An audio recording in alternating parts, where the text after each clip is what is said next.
Nepal is one of the most dramatic and breathtakingly beautiful countries on earth. Situated literally on the rooftop of the world, Nepal has long been a magnet, drawing pilgrims, adventurers, explorers, mountain climbers, trekkers, photographers, and tourists alike from all parts of the globe. Welcomed by the genteel and very hospitable Nepali people, most visitors make many return trips.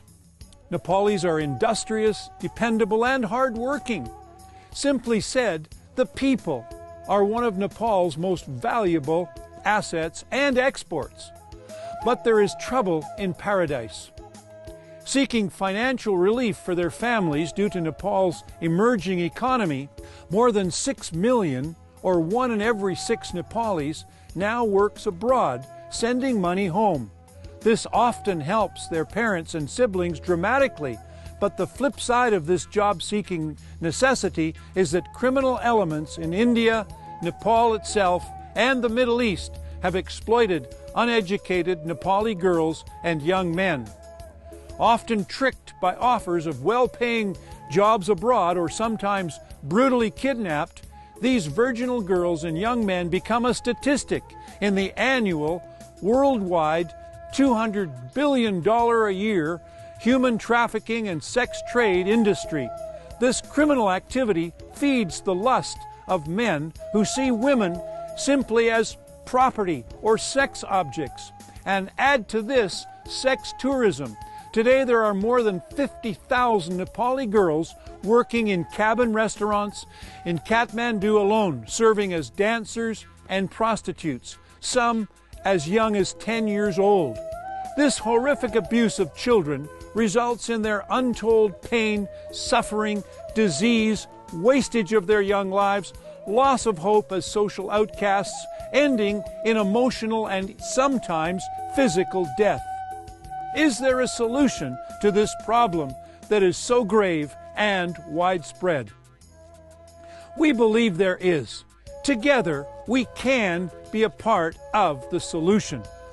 I was working in my village carpet factory when I was 13, and a so-called friend told me to go where I would make more money. Foolishly, I trusted her, but she tricked me and trapped me. In Mumbai, India, she sold me to a brothel. I still hoped I could help my mother and 6 poor brothers and sisters in Nepal. After 2 years and little income, I was arrested by the Indian police as a minor and spent 6 months in prison with more sexual abuse and torture. Finally, I was released, but when I got back to my village, I was shunned. And, worst of all, my family rejected me as a trafficked girl with HIV. This rejection lasted for 20 years. But after the recent earthquake, which killed many in my village, including family members, it brought something good for me. Indira Didi and I worked together to bring relief materials to our village, such as food and medical supplies, and now my family and the people in my village embrace and accept me. Thank you, Indira Didi and Change Action Nepal. I was led to Indira. I was drawn to her because of her fearless bravery and her ability to speak clearly and succinctly and to speak truth into the desperate situation of this nation. And I love Indira because of the work she has done here in mothering and loving those who have been so miserably treated. In Nepal, we have so many young girls, who have been raped by their one parent, like father. Yes, of course. One like brothers. A brother or and an uncle. like uncle. And because of the culture, yes, the Hinduism and the Buddhism, yes, people don't want to bring that, and they never get healed. No, and, it's covered. It's covered all the time, covered. Nepal's main problem with human trafficking is poverty.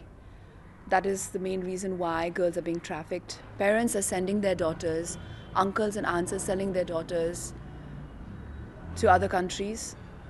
That is why, more than the aspect of rescuing the girls, is giving them employment opportunities, helping them, saving them from being trafficked in the first place. I found out that I'd been sold to a Saudi for $2,000. I didn't know anything about this trade, this buying and selling. So I started to work as a housemaid in Saudi. I was born in a village where the daughters were not allowed to read. There was no idea of giving higher education to the children. I had to struggle to go to school, and at age 16 my father died, and this changed everything. Then there were economic problems in my family. A neighbor and two of his friends planned to traffic me. It was a plan they had for many years. Nepal is a poor country, so there is no proper education, especially in the villages. But at least my government should have tried to empower these females, at least give them a proper training before sending them to work. My voice is not to prevent them from going to work. My voice is empower them first, not after they become victim. They sold me to a brothel owner and fled. He tried to mold me into their daily activities and to put me into their business. At first I resisted and was beaten and tortured many times, but after many days I couldn't resist. Most of the cases they never brought to the justice. So it's a very serious issue, and it's a serious violation is taking place because it is a modern day slavery, and it has to be stopped. I run the home for the girl who want to come out of the business. I have 7 girls right now at home because when I was doing my ministry, I feel like they need some humanitarian support and they need the safe place where they can stay, learn and have a courage to do something else in the future. Now we are like a family and we don't treat them as a safe home. It's our home, everybody is equal, so everybody have to behave as sisters among us. But after 3 months of training, when I met them after, they were laughing. They had hope in their eyes. They were singing songs. They were bonding together. And then they realized that there's so much more beyond than the flesh life that led for so many years. That they could lead a respectable life even after being trafficked, even after being into prostitution. I'm praying, and one day it will take time, and God will provide me the people who have a heart, and God will also provide what resources I need in this country to make a betterment of the life of the children and the women who are at risk. Yeah. The question is, how can you make a difference? Through C.A.N, Change Action Nepal. My heart is burning to put safe homes in every major town and village across Nepal, from the east to the west, the north to the south. It costs $5,000 to build a safe house. Can you believe that, friends? We build them with mud and literally sticks and stones. And instead of having broken bones, now we want to bring healing to this nation. Help us. Visit our website.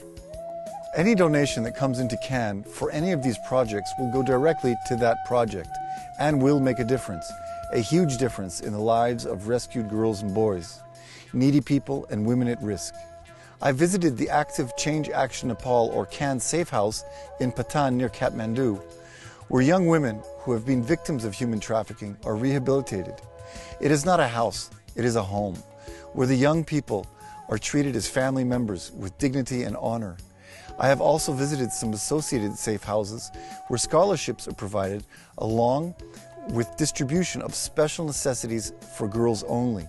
These feminine products are extremely appreciated by the young ladies who have never before been helped and taught in such ways by loving, caring C.A.N mothers. My heart has been touched and moved to see the impact that Change Action Nepal is making in so many ways and in so many different lives. The future of Nepal is bright, and Change Action Nepal, C.A.N, is perfectly placed at the perfect time to make a huge difference in the lives of young women, one girl at a time. Thanks for your help, and may God bless you. And remember, he who has pity upon the poor lends to the Lord, and he will pay back what he has given.